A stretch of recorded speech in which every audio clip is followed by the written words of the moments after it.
Halo teman-teman, assalamualaikum warahmatullahi wabarakatuh. Aku balik lagi bikin video di mobil. Aku baru banget sampai kantor.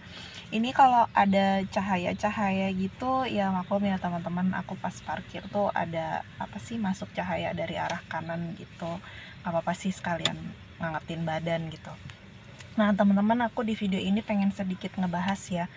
eh Disclaimer dulu, kalau aku sering bikin video kayak gini tuh bukan berarti aku psikolog, psikiater atau dokter gitu ya. Nggak punya latar belakang di bidang medis juga di bidang psikologi, cuma karena ini murni pengalaman aku sendiri gitu ya. Nah, aku pengen membahas tentang kok bisa ya gitu, sakitnya sakit lambung tapi membaik dengan obat gangguan kejiwaan gitu. Nah ini beneran murni yang aku alamin ya teman-teman ya, karena aku kan tergabung di salah satu grup gitu ya, grup orang-orang yang terkena anxiety disorder gitu, dan banyak dari mereka juga awalnya tuh karena asam lambung, karena GERD gitu, cuma mereka masih bertahan untuk pulih, untuk sembuh kembali itu dengan semacam apa ya, terapi gitu. Jadi mereka belum sampai mencoba farmakologi. Nah, saya juga nggak tahu ya.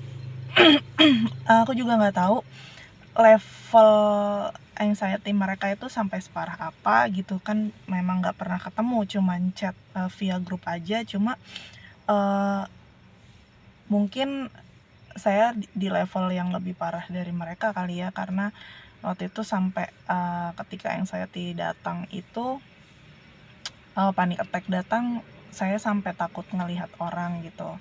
Dan karena saya juga ada psikosomatis, jadi saya ngerasa seluruh badan saya sakit, ada segala macam sensasi mulai dari kepala, leher, dada, perut, lutut, sampai jari-jari kaki, tangan, itu semuanya ada sensasi sakit gitu ya. Padahal ya enggak, baik-baik aja, hasil cek labnya juga baik-baik aja gitu. Nah, kembali lagi ke apa yang mau saya bahas, kok bisa gitu. Sakitnya sakit lambung, tapi sembuh, pulih setelah minum obat antidepresan, obat gangguan mental. Nah, gini teman-teman.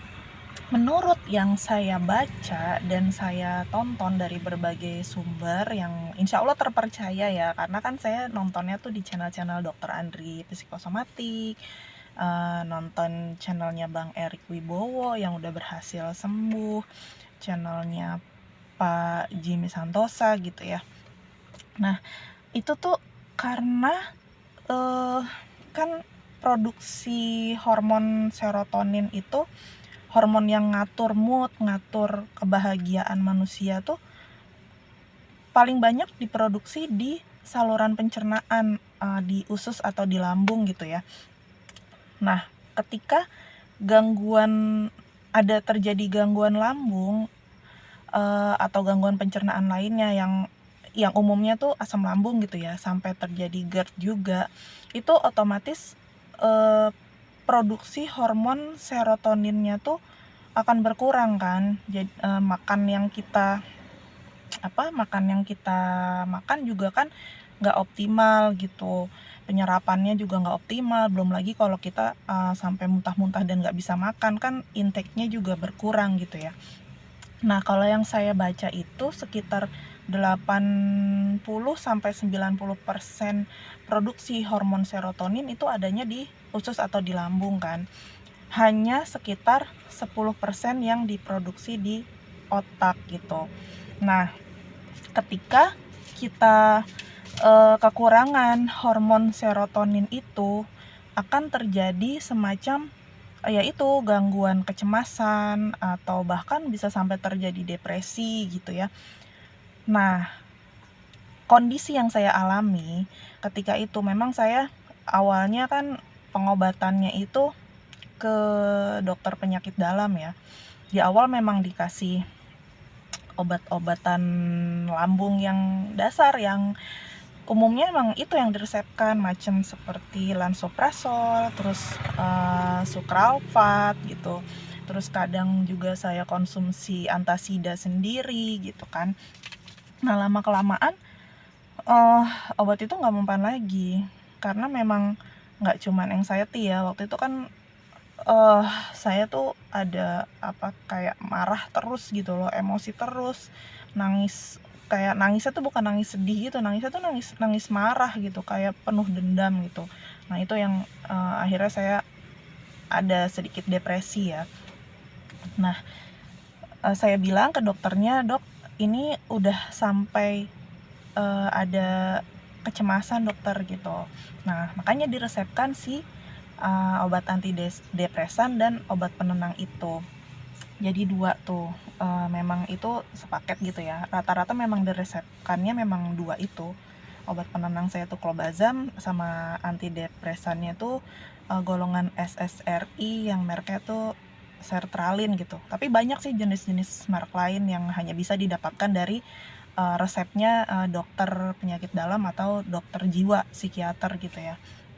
Nah, itu gimana bisa obat itu gimana ya, membantu pemulihan sakit lambung saya gitu. Nah, si obat ini SSRI ya, itu kan kepanjangan dari Selective Serotonin Reuptake Inhibitor ya. Jadi secara sederhananya kali ya, itu tuh obat untuk mencegah si hormon serotonin yang emang diproduksi di otaknya cuma sedikit ini, mencegah supaya hormon itu terserap kembali ke sel-sel saraf, jadi terus-terusan ada di otak gitu. Nah, kalau hormon serotoninnya banyak gitu ya, ada di otaknya tuh banyak gitu, nanti kondisi mood kita tuh akan stabil, perasaan kita tuh bisa lebih tenang gitu, nggak ketakutan lagi, nggak cemas lagi. Dan memang kenyataan yang saya alami memang seperti itu ya teman-teman. Jadi ketika saya sudah rutin konsumsi si sertralin ini, obat antidepresan ini selama kurang lebih 3 bulan, mungkin nggak sampai ya, sekitar 2 bulanan gitu, itu tuh memang sudah nggak pernah hadir lagi yang namanya panic attack atau serangan cemasnya juga udah nggak ada lagi gitu. Jadi kan otak kita tuh kayak yang normal lagi gitu ya, terisi dengan hormon serotonin gitu. Terus dan memang benar-benar kayak saya tuh bisa bereaksi secara normal gitu. Kayak misalnya si lambung ini, sekarang kan saya udah mulai agak-agak bandel nih ya, minum teh, terus kayak makan nasi padang, makan gado-gado gitu, makanan yang berbumbu yang agak pedes gitu. Apalagi kalau di rumah tuh saya udah berani tuh, apa aja suka saya terabas gitu ya makanannya. Dan ketika itu memberikan sedikit sensasi panas di lambung, ya udah biasa aja gitu, reaksi saya biasa, normal.